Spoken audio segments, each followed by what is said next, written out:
नमो बुद्धाय, जय भीम दोस्तों। मैं हूं आपका दोस्त मिथिलेश और आपने देखना शुरू कर चुके हैं एमजी ब्लॉग्स।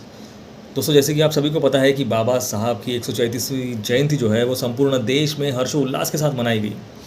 दैनिक भास्कर की माने तो 192 देशों ने बाबा साहब की जयंती सेलिब्रेट की।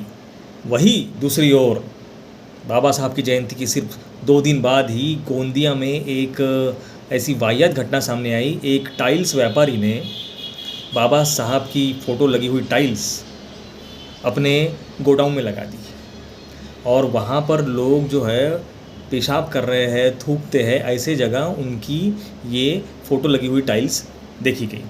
इसके बाद संपूर्ण गोंदिया में आक्रोश फैल गया और उस व्यापारी को इतना पीटा गया। जितने भी भीम सैनिक हैं, जिनकी भावनाएं दुखाई गई, जो बाबा साहब को मानने वाले लोग हैं, चाहे फिर वो किसी भी धर्म, जाति, समुदाय के क्यों ना हो, उन सब ने इस व्यापारी को इतना पीटा कि उसके पीट पीट कर कपड़े फाड़ दिए और उसको संपूर्ण गोंदिया में घुमाया गया। उसके बाद इसके ऊपर एफआईआर हुई और अभी संविधान के तहत पुलिस प्रशासन ने उसके ऊपर जो कलम लगानी थी वो लगाई। ये मामला यहाँ पर ख़त्म नहीं हुआ कि पुल गांव में किसी वाघमारे नाम की लड़की ने बाबा साहब के ऊपर आक्षेपार्ह पोस्ट जो है वो इंस्टाग्राम पर पोस्ट कर दी। उसके बाद पुलगांव में भी हंगामा हो गया, लोग रास्ते पर उतर आए। मतलब देखो, जलने वालों की कमी नहीं है बाबा साहब को। बाबा साहब ने महिलाओं के लिए क्या कुछ नहीं किया, इस देश के प्रत्येक नागरिकों के लिए क्या कुछ नहीं किया, लेकिन फिर भी उनको सिर्फ दलितों का, पिछड़े वर्गों का नेता बना के रख दिया।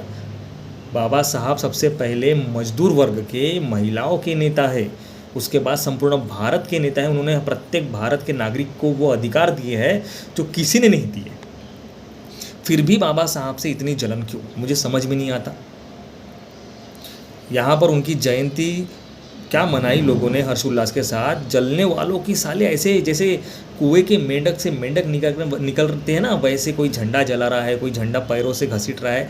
ऐसे साले जल कुकड़े अभी कौले कौले पोट्टे, जिनको पता भी नहीं बाबा साहब क्या है और कुछ और ही नारे लगा रहे हैं और अपने वीडियोस पर जय श्री राम का गाना लगा रहे हैं। अरे ऐसा करके तुम दिखा क्या रहे हो? राम जी ने क्या ऐसा बोला है क्या कि तुम भेदभाव करो, ये करो, वो करो?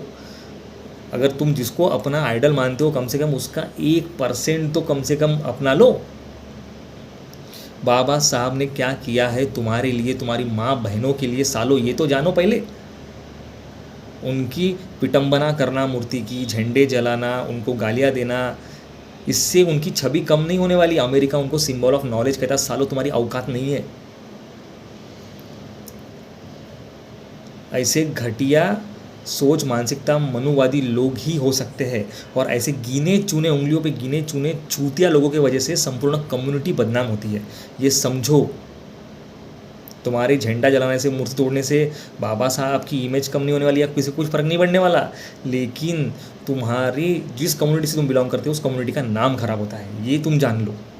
और ये भारत में नहीं, भारत के बाहर भी तुम्हारा नाम खराब होता है, क्योंकि 192 देश बाबा साहब की जयंती मनाते हैं। 25 से ज़्यादा राष्ट्रों में उनकी प्रतिमाएं हैं। अमेरिका सिंबल ऑफ नॉलेज यूँ ही नहीं कहता। तो समझो, कोलंबिया यूनिवर्सिटी उनको अपने सिलेबस में पढ़ाती है। हंगेरी में उनके नाम की स्कूल है और तुम यहाँ पर 2x2 की जगह में, जहाँ पर बाबा साहब की प्रतिमा या तुम्हारा वर्चस्व ज़्यादा है, वहाँ पर जाकर तुम उनकी मूर्तियाँ तोड़ रहे हो, कुछ फाड़ रहे हो, जला रहे हो, उससे कुछ फ़र्क नहीं पड़ने वाला। अबे चूतियो, समझो। कैसी लगी दोस्तों आपको ये जानकारी, हमें कमेंट में ज़रूर बताएं। ऐसे घटिया लोगों को ऐसा ही सबक मिलना चाहिए या नहीं, ये भी आप हमें कमेंट में ज़रूर बताएं। अगर आपको मेरी बातें ठीक लगी तो फॉलो करना ना भूलें। अपनी राय जो है दोस्तों वो भर भर कर कमेंट में ज़रूर बताएं। आप सभी को दोस्तों जय भीम, नमो बुद्धाय।